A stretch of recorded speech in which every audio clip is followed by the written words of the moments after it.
Hey everyone, welcome back. Today is October 7th, and Baro is at the Pluto Orcus Relay. Crossplay testing is once again alive between Xbox and PC. Maybe DE will get the info that they need to push it on time in December with Duviri. Now while we're waiting for that, I do stream on Twitch, and you can see the live showcase on how my builds are created. Feel free to come stop by, I stream almost every day. It's twitch.tv Asian Invasions. That can be found in the description and pinned comment. Alright, let's see what Baro has in store for us this week. I have much to show you. Helaman Dance of Death. Ornament. A new one for your orbiter. Well, that kind of reminds me of... it is from Luverian, that's why. Okay.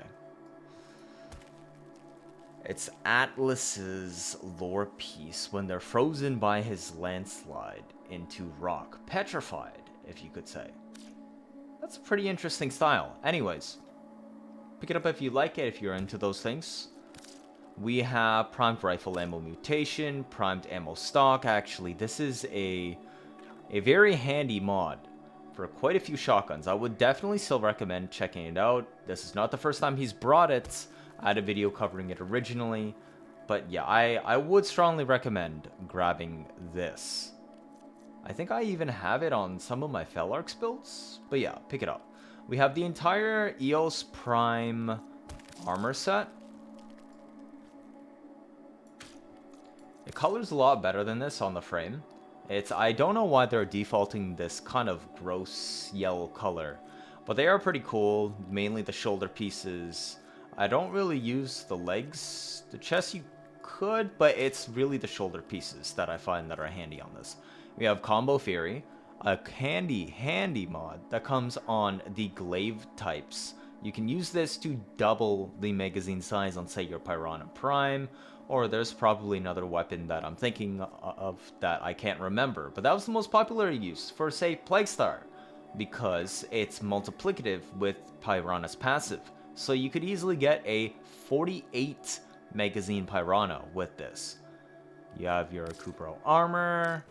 If it loads in, that's what it looks like. That's an interesting music cut in. Okay. The Zyphos Prisma Skin, same as always. Scimitar Prisma Skin, same as always. And Pusugatra hangs off of your melee weapons. It barely shows here. Anyways, that's pretty plain, so I wouldn't really care for it.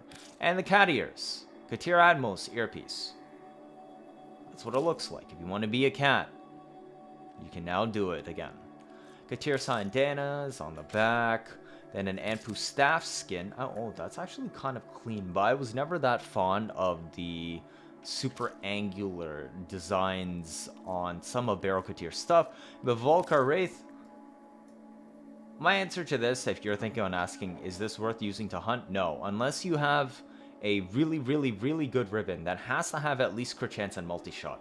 Otherwise, no, this is not a good sniper for hunting. However, it can do some pretty interesting stuff if you still have a sniper on a grouping setup, because it has really high dispo, so you can run a hybrid status and crit build for stuff like electric.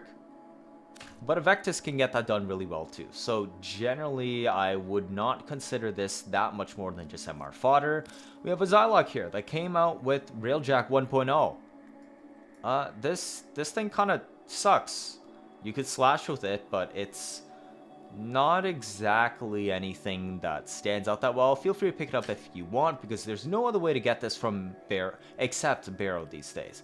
We have Mesa's Immortal skin that looks like this. I significantly prefer her deluxe. Pack Leader emblem. We have Prime's Cleanse Corrupted.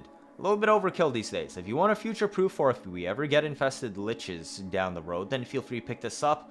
Otherwise, it's kind of unnecessary. I mean, I guess you can use it for the Deimos variants in the ISO vaults, but it's entirely up to you if you want this or not. We have the Lemnis staff skin. This is coming back again. This was originally the new item from earlier this summer, so this is the only way to get it. It's a pretty cool skin. Feel free to pick it up if you want. It colors pretty nicely and is just a cool upgrade to your stabs. Deimos Saxon Prex poster for your orbiter. We have a Fate Path Ephemera. As always, Sands of Inaros blueprints for the questline. Day of the Dead Kuva Armor. Oh, that came back this year. The skin for the sword. Come on, are you going to turn around to look at it? That's what it looks like. It's right on the blade like that. This, I would say, is actually one of the better Day of the Dead skins. Then we have the Dread version that looks like that. And Get in My Belly glyph. As well as always, if you show up with an Earls Prime, you're going to get a special Signal Quest item that you have to defend Baro once you queue into the mission to finish and complete. But yeah, that's what he brought for this week for all platforms, since they are all lined up now due to the Parity Event a couple months ago. If you saw what he had, maybe you'll be able to find something that you liked, but I'd say his inventory was kind of copium this time. Anyways, thanks for tuning in. I always do stream on Twitch, as you saw. Where's the bow? That can be also found in the description as well as the pinned comments. That'll be it for this video. Thank you all for watching and see you all next time.